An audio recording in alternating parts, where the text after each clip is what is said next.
Yeah, to be able to live healthily, to be able to be happy, we need immense number of skills.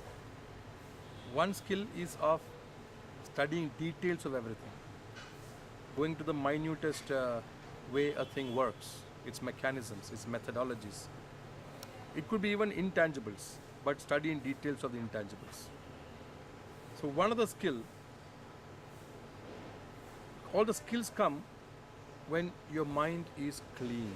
We clean the mind, we get clarity, and through that we get organized.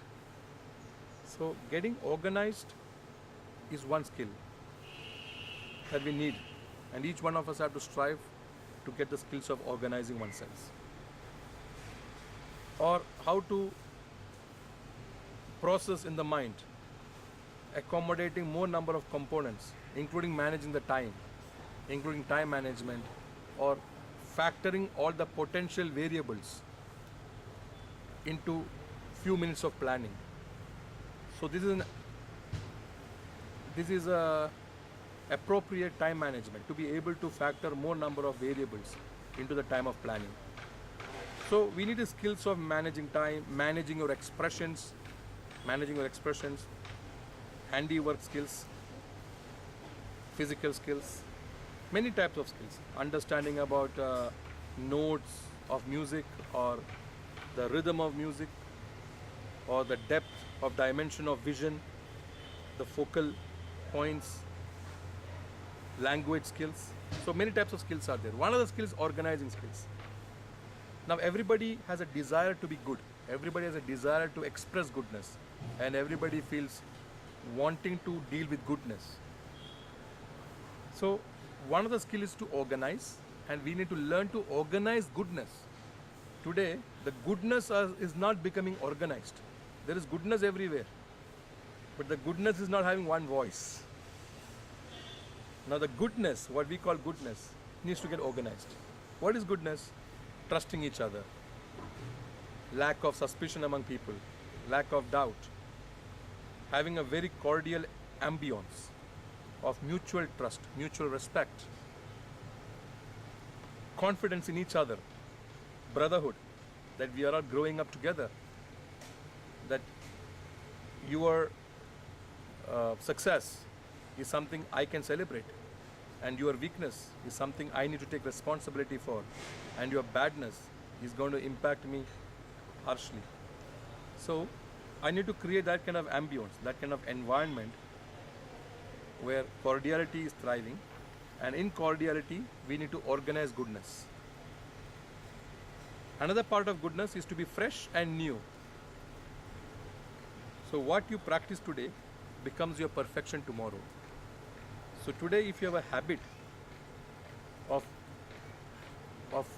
rearranging your environment to make it look fresher and new and fresh and new, dynamic, you need to have the enthusiasm to move with the dynamism. The creation is dynamic. There is freshness and newness. To discover it, one needs to be dynamic, to move. One has to have the enthusiasm to move through the dynamism of the creation. So freshness and newness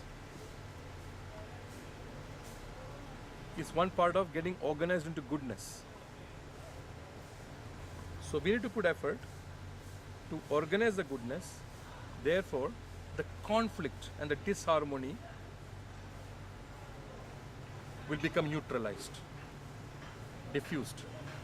Wherever there is conflict, wherever there is confrontation, wherever there is violent protest, the objective can be to neutralize it by involving in it.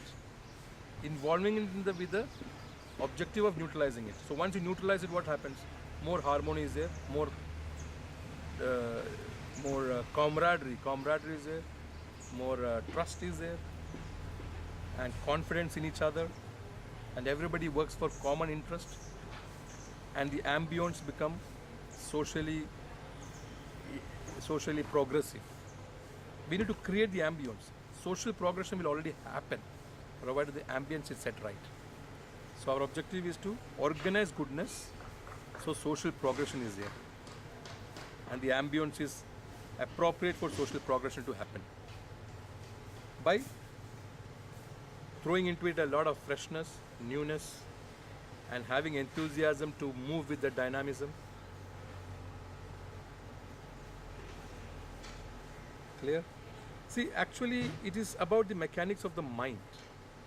For example, what I said now, is it achievable or non-achievable? What do you call that you've achieved something? You feel you have achieved something because earlier you thought that it was unachievable.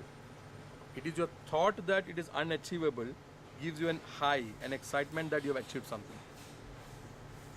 Do you eat a bread and say, I have achieved eating the bread?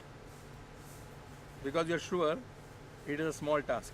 So you have categorized in your mind that certain task is big. Therefore, when you achieve that, you feel you have achieved something great.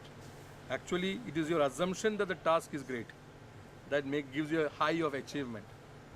But if you feel that everything is within your reach, then there's nothing great to achieve. And then you're free from the element of confrontation or element of feverishness to achieve. So when there's no feverishness, there's a great ambience of social progress. And we evolve, we nurture and we culture our mind, our society to progress together. So when there is conflict and confrontation, our intervention is essential. But it is with the objective to create a cordial ambience, an ambience where social progression will be in harmony, in brotherhood.